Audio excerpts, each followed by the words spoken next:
What's doing, everybody? I'm Alec. Thank you for watching First Class Fatherhood. Today's guest on the podcast is UFC President Dana White. I had the honor of interviewing Dana White back in December of 2019. He enjoyed our conversation so much that he invited my wife and I to come and join him at Madison Square Garden for UFC 244. It really made for just a tremendous date night for my wife and I. Dana is a class act all the way, so let's jump into it right now. Don't forget to smack that subscribe button down below, tap the like, and let's jump into it with Dana White on First Class Fatherhood.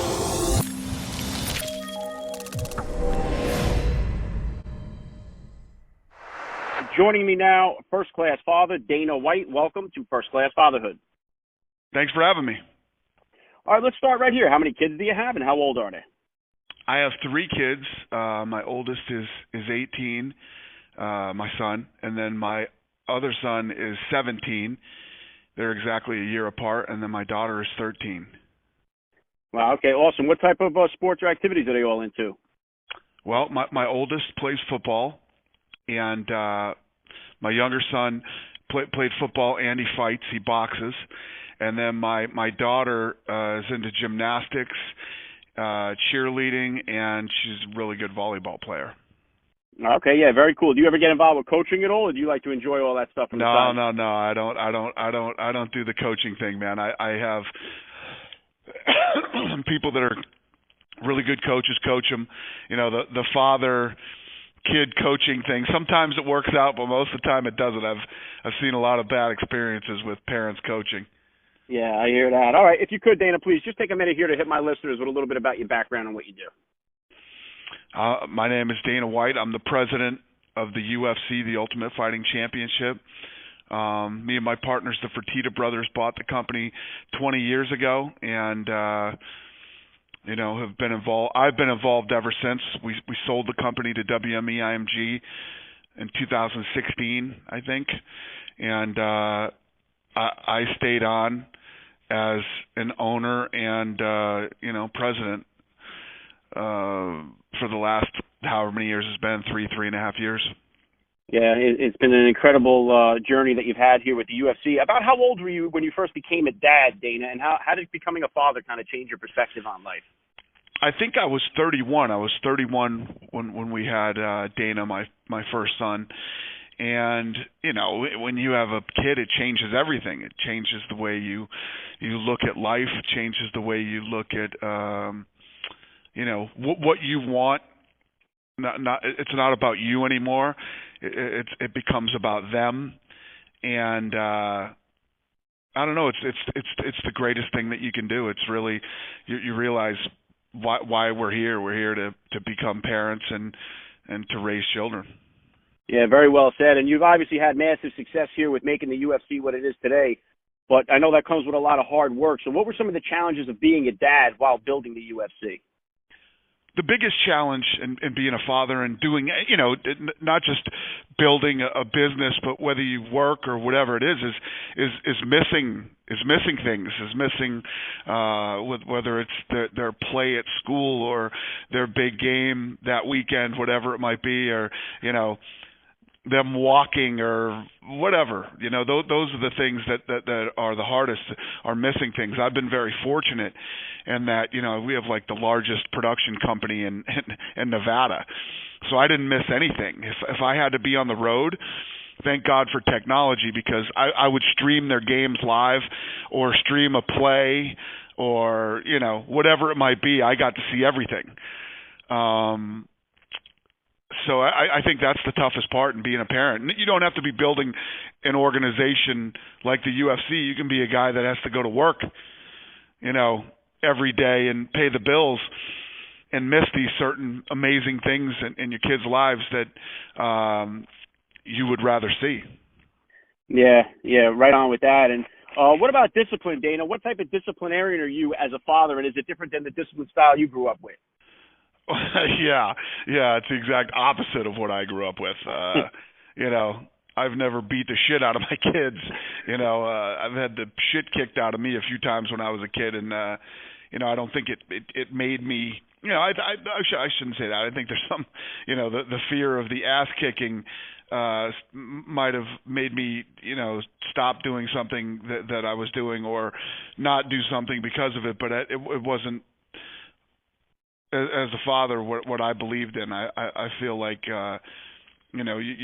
you lost a little respect with some of the beatings that I took, but I've never done that to my kids.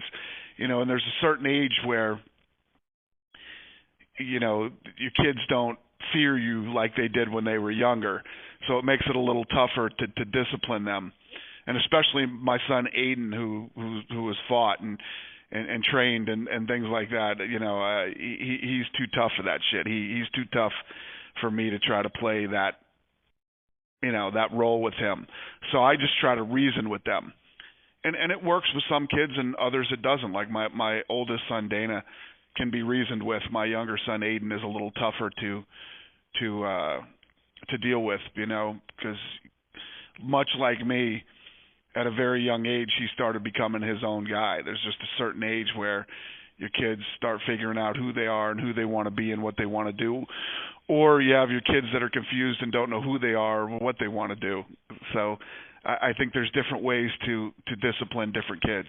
You can have the same kids grow up in the same house, same parents, same everything, yet they're complete opposites in how you deal with them and how they deal with you. Yeah. Well said. That's exactly the situation. I got 4 kids myself, and all 4 of them couldn't be more different when it comes to trying to handle them with discipline styles and everything else. So it's incredible how that works out. So true, man. And listen, nobody has all the answers. It's all trial and error, and you try to do the best you can, for each kid, and try to, guide them in the best ways that you can. And it's all trial and error. Nobody has the answers. Yeah, and your kids are obviously, my oldest is only 13, so I'm just on the onset of the teenage years here, but you've already hit the mark where they started driving. What was it like for you the first time when your kids learned how to drive and you got in the car with your kids? Yeah, so I've been fortunate because I had a family up in Maine, up in this part of Maine called Levant, Maine, and it's out in the sticks. And, we started driving when I was like 8 or 9. My uncle would say, get in the car, and we would drive, through town and everything else. There's not a lot of police out there, so nobody cared back then. So I took my kids up there, and my kids started driving at a really young age. Like my daughter, we have all this property, and my kids would drive from one house to the other, and so they got accustomed to driving real young, which I think is important.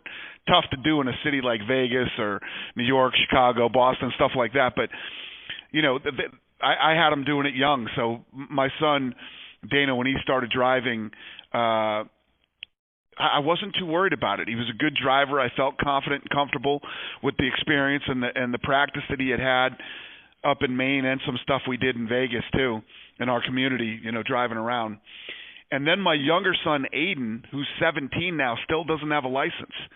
Like I said, 2 different kids. He had a 16th birthday party. He got a beautiful car for his birthday. He could care less about driving. He Ubers everywhere.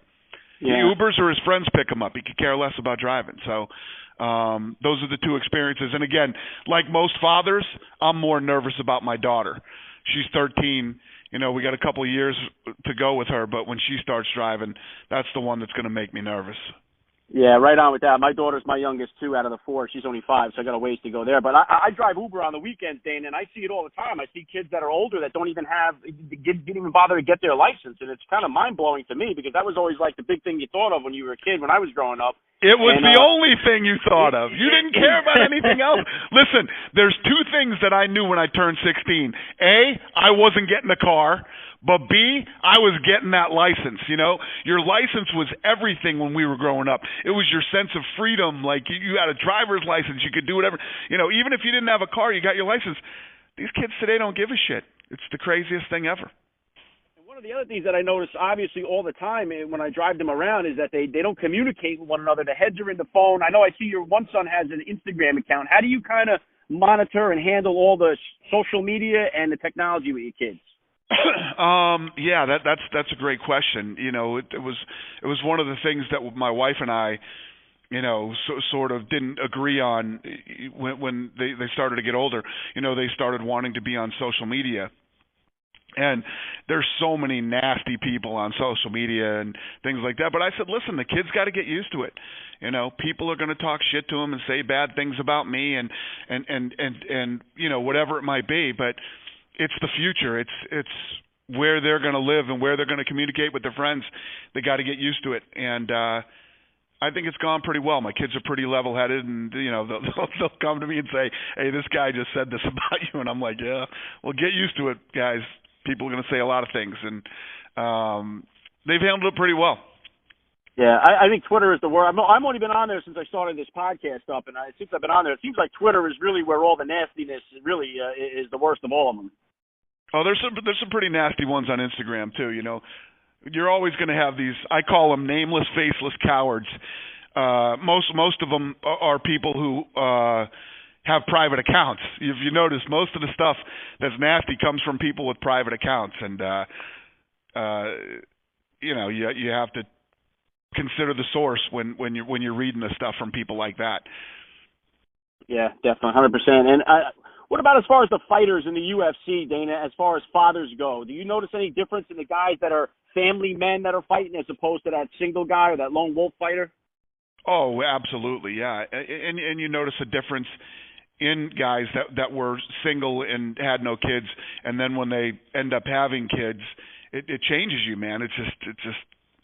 It does. There's nothing you can do about it. It changes you in many different ways, and mostly for the positive. You know, if you're a good father, it changes you for the positive. You know, I've always had this philosophy about people will always ask me about my legacy and, you know, your legacy and what I do for a living. What I do for a living at the end of the day means nothing. It's when your life is over and you're laying there in that box and whoever shows up to your funeral shows up, the only thing that matters and your only real legacy are your children.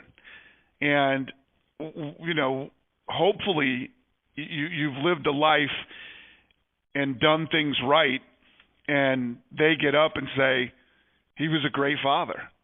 I mean, at the end of the day, nothing else matters. Who you were as an employee or who you were as a business owner or as whatever walk of life you chose to pay the bills, the only real legacy you have and the only thing that means anything is what those kids have to say about you. Yeah, very well said. Have you ever done like a Father's Day card where you have just dads on the, on the card? No, we've never done that. But you'd be there's a lot of fighters in the UFC that are really good dads, and have families and live completely normal lives compared to what you would think of guys who fight in a cage. I've spoken to a few of them here on the podcast. And what about as far as your kids? When did you first introduce your kids to the UFC, and when was the first time they actually attended the fights? I introduced them to the sport at a very young age and had them training at a very young age. You know, when you have kids, and daughters are no different, it's your job as a father to make sure that they can handle themselves and can defend themselves. I think that's a very important part of life, because bullying and getting picked on and all that stuff is real, and it doesn't just happen to kids, it happens to grown-ups too, and adults that, whether it's at work or out on weekends or whatever it might be, it's a reality in life, and it's always been something that was very important to me, is that my kids learned how to defend themselves. So they were involved in this at a very, very young age. But this is my love and my passion and what drives me and gets me out of bed every day. But that doesn't mean that's what's going to drive your kids. And like my oldest son loves football. My younger son is at a point in his age where it's all about girls right now, and and hanging out with his friends. And my daughter has volleyball, and she loves gymnastics and things like that. So they haven't really fallen in love with the sport the way that I am, in the way that I have in my life, but which is great. I want them to find their own way and their own path, and what it is that's gonna fire them up and get them out of bed in the morning. Yeah, well said. And you mentioned there you got one son that's already chasing the girls. How did you kind of handle that when they started to hit that dating scene? And are you prepared here for when your daughter starts seeing people? Yeah. No, I was cool with the boys. I don't care what they do. You know, with your sons, it's whatever. My daughter is the one that I'm going to have a real hard time with. She already knows that she's not allowed to date till she's 30. Yeah, like I said, my daughter's 5. I'm already dreading that, but I got 3 boys ahead of her here, so hopefully, it'll be a while before I'd have to get involved in anything. Yeah, and you got 3 bodyguards, so that works perfect. What about what's the future of the UFC here, Dana? What kind of goals or plans do you have for yourself for the future? As far as what? Well, just what's next for you?